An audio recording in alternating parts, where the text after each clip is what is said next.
Hello Libra, welcome to the Plaid Sheep Oracle. I had a little trouble with sort of getting your reading. I tried to do it yesterday and it just didn't want to come out. I've been choosing a reading from my year of Rilke and the reading just did not want to come. And then today it seemed a little strange, but now I sort of understand. We are in this space before a really new beginning, something major beginning. Although it may not be sudden. It could be something that develops slowly over time. It will be different, of course, for everybody. I mean for these readings to be timeless, for you to be able to show up here 5 years from now, if they're still here, and watch them and have it be useful and meaningful and informative for you. But they are also in their time. And where we are at the moment is just days from a new moon in Aries at 0 degrees 49 arc minutes, almost 50 arc minutes of Aries on March 21st, 2023. And then there will be a second new moon in Aries at 29 degrees 50 arc minutes on April 20th. And that one is a total eclipse. And the first half of the eclipse pair, the second half is May 5th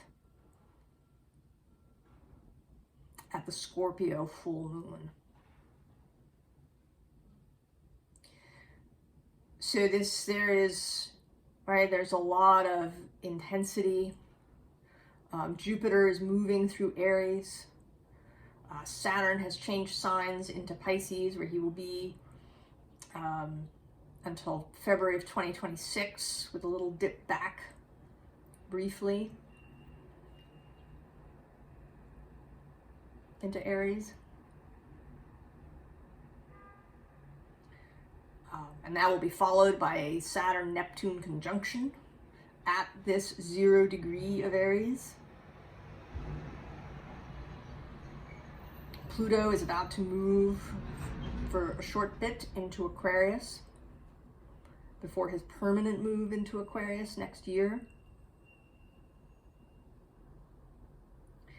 So there's a lot of this energy of change, of newness, of birth, of rebirth, of renewal, of inspiration.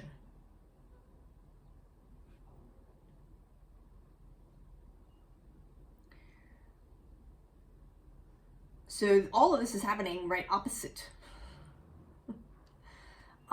your sign, these new moons.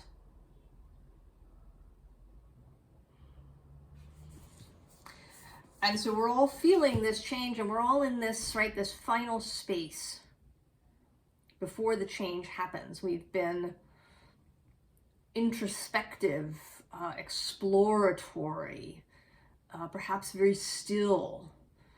For some of us, feeling very antsy, right? Wanting things to move. Libra is a cardinal sign that initiates. So you may really be feeling this coming, even though you've been in a deep space. And what's wanted, is for us to really take advantage of this time. Because once the changes start to move, there may be, a greater sense of urgency to act. And so this is, we may look back and say, oh, wasn't that lovely that we had all that time to think and ponder and explore and allow. So your poem is The Island, Part 3. Only what is within you is near, all else is far. And this within, so packed and pressured, barely contained, unsayable. The island could be a star so insignificant that space in its terrible blindness takes no note and mindlessly destroys it. Thus, unillumined and unheard, expecting nothing, but that all this may yet come to an end, it continues doggedly its self-invented course, alone, outside the patterns made by planets and the suns they orbit. So this seems very, in some ways, un-Libra-like. This idea of the island. But I think that one of the shadowy aspects of Libra, and one that, right, one can see certainly in society, is that we may hide our true selves away in order to fit in, right? In order to, and especially for Libra, right, to maintain a harmonious space, right? That sort of people pleasing, sometimes even, going all the way into manipulation, so that we don't have to have a confrontation or a conflict, so that we don't have to reveal ourselves, because maybe we feel that we're unacceptable in some way, right? All those bits about shame,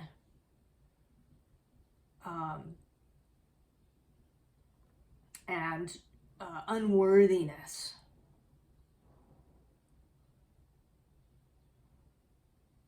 And even a feeling, right, that you don't know what to do, or that you don't have the capability to act. So you create an island for yourself, right, for the true self.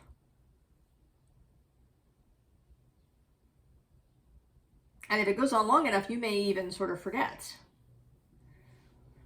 who the true self is, and right, that self has to come out.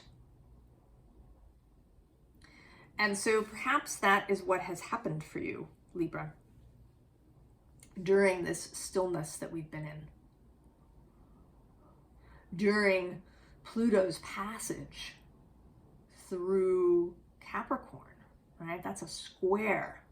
All of the cardinal signs have really been having this intense Plutonic transit, especially Aries and Libra, right? The square is, I think, the most intense transit, especially from Pluto and Saturn, I think, particularly, right? These major energies that take a long time, right? Pluto spends a long time passing through. He's been in Capricorn since 2008.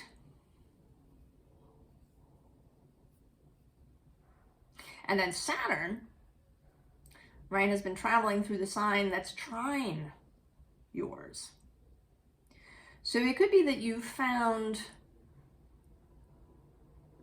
right, that maintaining your island, right, maintaining that box has actually been really easy through these last several years, particularly. He entered Aquarius fully on the solstice, or just before the solstice of 2020. And certainly isolation has been a thing for us. And it has its advantages, right? It allows you to explore things if you have been pretending to be somebody else for a really long time. Being kind of forced to be with yourself can reveal some of that. I have found that to be true. So we begin with this earthworm, and right under it, death. So earthworms are actually, right, they're part of this death cycle, right? You can get earthworm compost systems, right, where you put your compost and the worms eat it and turn it into kind of this new soil. So the earthworm, right, this small, often unregarded being that is just, you know, performing its task in the background, but is creating this transformation, perhaps really, really slowly. Transformations don't, right, we think about them sometimes, right, something, right, there's a big tower moment that happens. And, right, you have this transformation, but it doesn't have to be that way. And there's this Three of Cups, which for me is almost always about internal emotional work. Coming into internal emotional harmony with all of our different parts that we have going. And some parts, right, can be neglected or shunted off, right, onto the island. But you are beginning, right, these parts are beginning to talk to each other inside of you. And if you have been holding something back because it seemed unacceptable, or maybe it seemed really fragile, I think I have certainly found that to be true, right? There are parts that we think, right, are fragile, right? Like our little internal children, our dearest wishes and dreams, that can seem really fragile and vulnerable in the face of this scary outside world.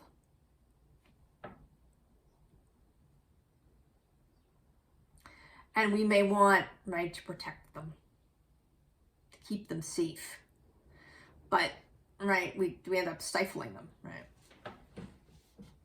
So the next three cards, I'm going to attempt to hold them up together. So we have these two crows, right, protecting this egg. Right, there's the Hierophant, which is the, right, well, one could say the, right, the more authoritarian, perhaps more Saturn-like, more earthy, official kind of crow, right? Perhaps the father crow in this context. And then this more high priestess kind of oracular psychopomp mother crow protecting this egg, right? Protecting it from, right, these outside forces. Right? There's been this protective energy happening of this internal truth, this internal treasure.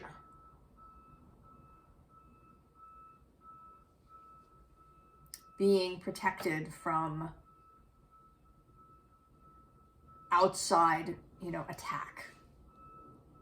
But, right, it's not, you know, it isn't fulfilling its potential. It isn't allowed to hatch. Right? It just stays in this perfect state. You know, this is, you know, in a more casual way, this is like, you know, keeping the really good china only for special occasions. It's like, you know, buying some, you know, special piece of jewelry or special item of clothing, but never wearing it, right? Or wearing it, you know, once a year. I'm going to close the window. Although we're having this confirming noise.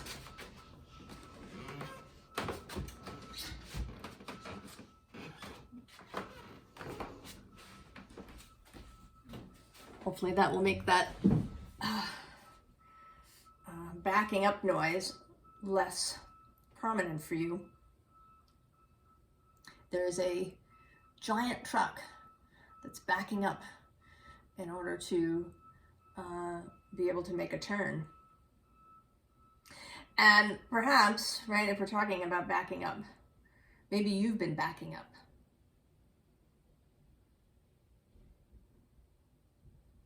Maybe, in fact, you've been backing up in order to go in a different direction, right? Backing up back to the crossroads, right? If you were at the crossroads and you made a particular choice, and now you see, right, that it's not so great, perhaps you're backing up, right? Rather than trying to, get to this other road and perhaps get lost, you're just going to back up to where you made the choice before and turn.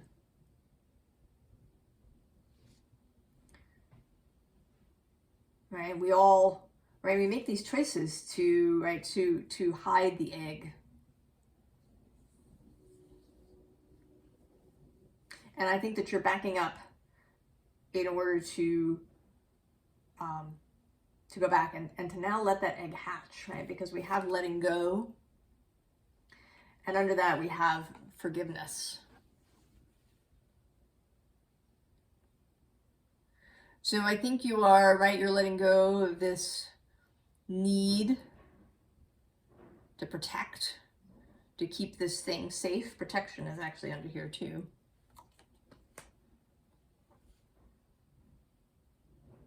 And I think you're going to forgive yourself. Forgive yourself for making that choice. And forgive anybody in your past.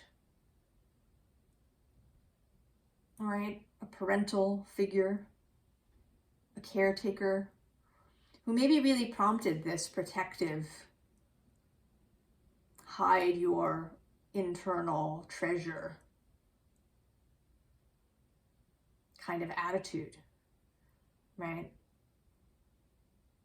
Our parents and grandparents, I think they mostly want what's best for us.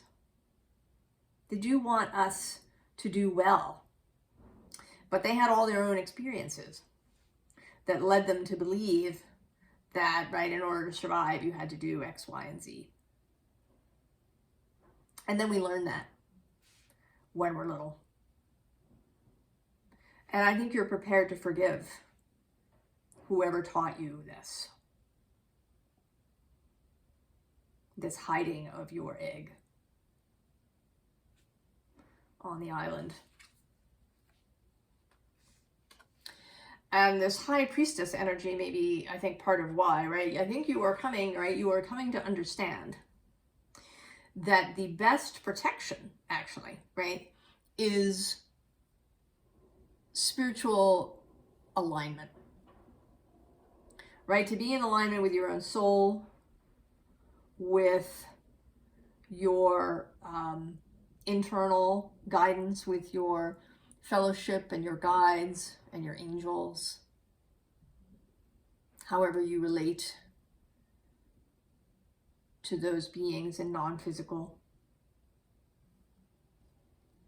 to your ancestors, right? To be in alignment and open to this kind of communication is better than any amount of walls and moats and island fortresses. Right? And then movement,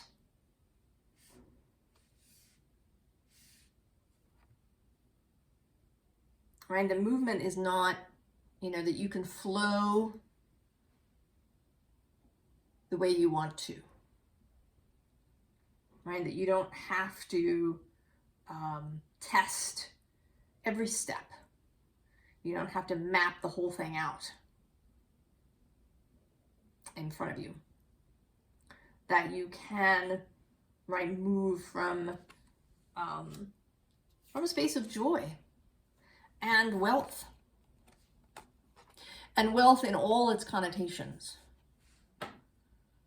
right? Wealth monetarily, but also just, right, like a wealth mindset,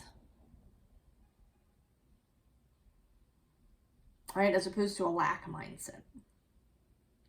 Believing that there is enough and more than enough.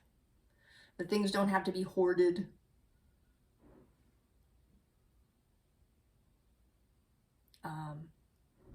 Right? That there is this available, right, in alignment. Right, and that takes you to this Nine of Pentacles. Right? Personal sovereignty and security. And I think here this is very much a mental thing. I mean, these are pentacles, but this is about really, right, the world is under that. And actually the Lady of, or Page of Pentacles, and the Knight of Pentacles. And then the Queen of Swords. So this is, right, which is you, Libra. So that you are learning. And I think this was part of Pluto's passage through Capricorn for all of us. You are learning that you have this internal security, this internal stability. And actually that is a sort of a nice aspect of Saturn's having trined your sign as he passed through there, is that he taught you that he is there, right? We all have Saturn. And he's not meant to be this, you know, kind of authoritarian, put us in chains energy. He's there to give us stability and security internally, that we know that we are capable. And that, right, that we can ask for help when that's correct, right? It's not that we have to do everything alone, but that we have this security that allows us to be ourselves, that we can show ourselves, that we can let this golden egg, this precious self, be seen and known, that we don't have to hide it away, that it's actually not that fragile, that it is stronger and more resilient than we know. May in fact be stronger and more resilient than this protector self that's been trying to hold it all in. Because that's the bit that's really, you know, finds it easy to be in alignment. So we do get the Tower. And I don't think, right, I mean, this is a very serious sort of Tower. But it's followed immediately by this Ace of Cups, right? The Grail come to visit. So I think this is about, right, this outer thing that we've built being deconstructed, so that we can actually see this sort of more beautiful structure inside.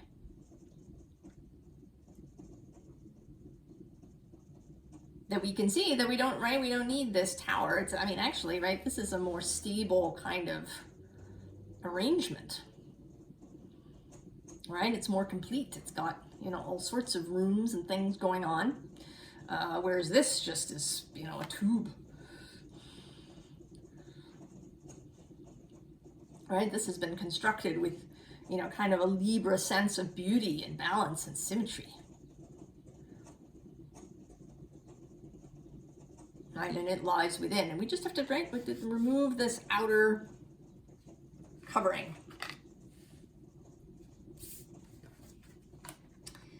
And then we have these two, right, this King of Swords, who I think, right, is here for you, right? You're normally, right, you're traditionally the Queen of Swords, but right here is that Aquarian Saturn energy,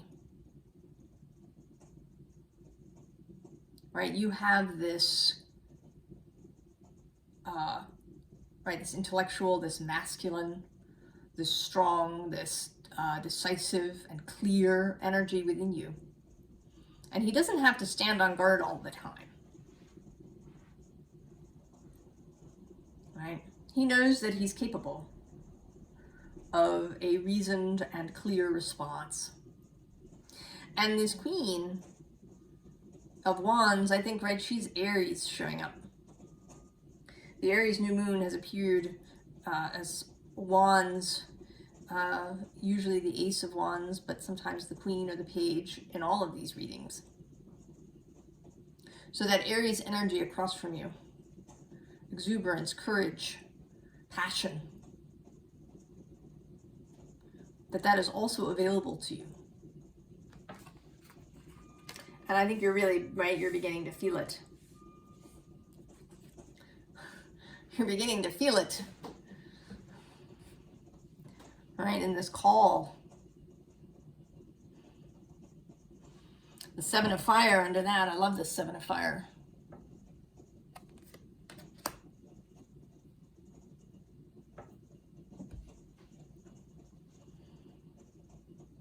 This exuberant self, joyful self.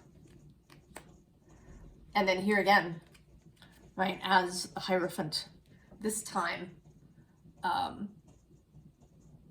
more like the Magician. So not needing to hold anything in or keep anything locked up or keep anything protected, right? You don't have to hang on to this key that's, right, the lock. You can open that door. And actually, I don't always show the bottom card, although I always look. This Hermit. It's underneath, right? There's all these keys in this door. You can open that door, let out this golden egg. Right? Because there's joy.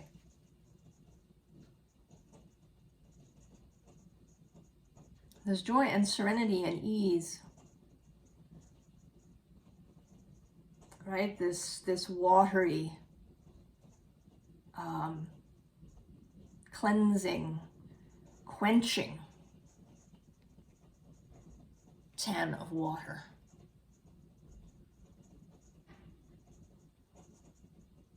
This is actually Pisces energy, the third decan of Pisces, where Neptune is now. And the Pisces waters where Saturn is swimming now.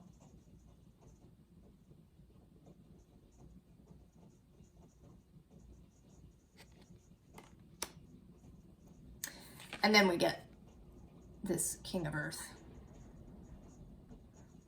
All right, so there's actually these two Taurus cards, the Hierophant and this King of Earth. And I think he's a callback to this Wealth card.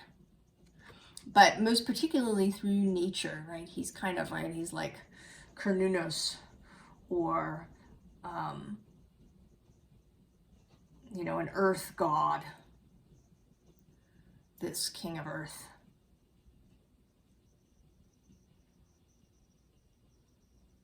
Right? He is the power and energy of Earth herself.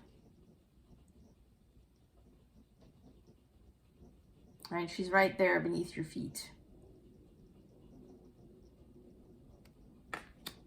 All of this strength, all of this power, all of this joy is available to you, Libra. You can, right, you can throw open the doors, you can allow people onto this island, or maybe you can take your egg off the island.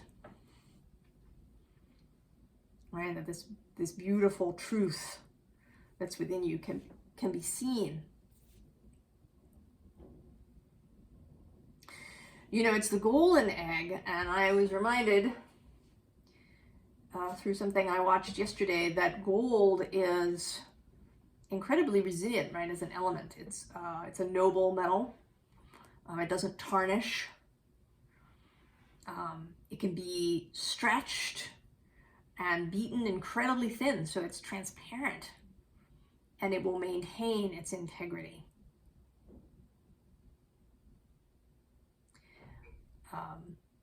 Right? We have gold in our bodies, much of it in the heart muscle, in the heart. Gold is associated with the sun. So it's strong and powerful and resilient and magical. So it doesn't need protection. You are ready to let it out. And so here on the advice front, we kind of actually have, right, what might happen for you, Libra, which is the Four of Swords, the Hanged Man, and the Nine of Swords. So it may be, Libra, that you're inclined to get into your head about stuff. That maybe you, that your fallback position is to retreat, is to overthink, is to perseverate. Anxiety may be a thing, or perhaps depression too, right? The Nine of Swords can be either, right? It can either be thoughts that won't stop, or it can be this kind of hopeless sense of this figure. That this is where you can get lost, right, in your mind. And the Hanged Man is traditionally Pisces energy. And that is, right, that's a shadow aspect of Saturn in Pisces, right? There can be a diving down too deep into the depths, depression, martyrdom as a possibility. So the answer to this is fire. And actually underneath him is the Knight of Pentacles, Earth. And then this Three of Cups and Strength. And then the Queen of Wands actually under that. And so there's all this fire energy, this energy of joy and celebration. And the energy of creation. So when you need to get out of your head, if you get into your head during this process, if that protector aspect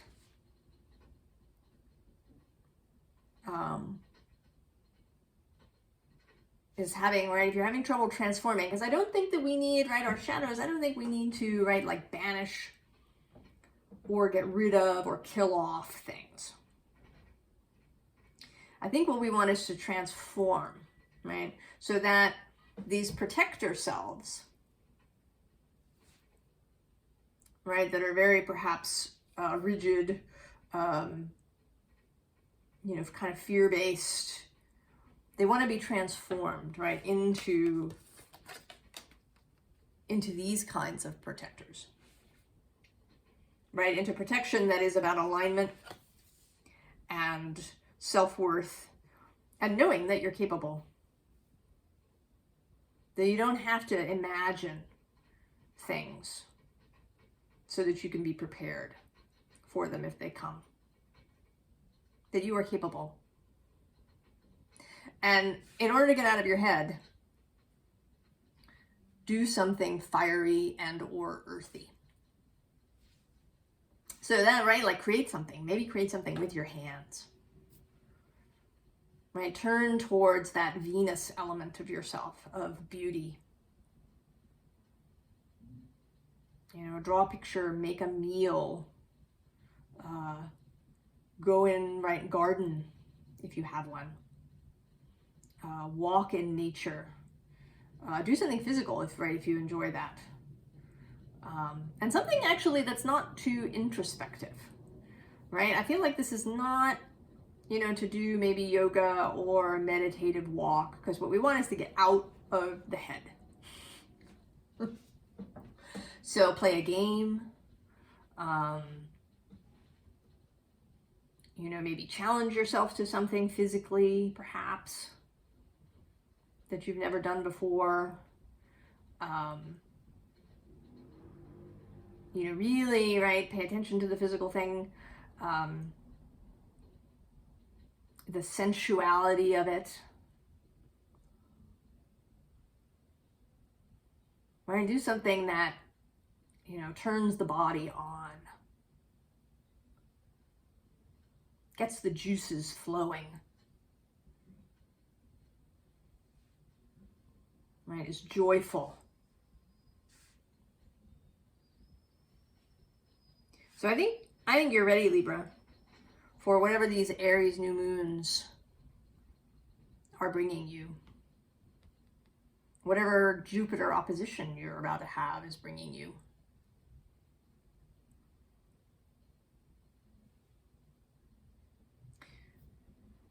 I think that you are about to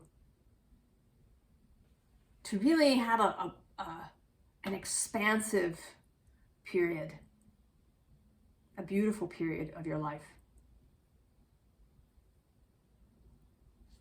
And I wish you all the very best, Libra. I'll see you next time. So long.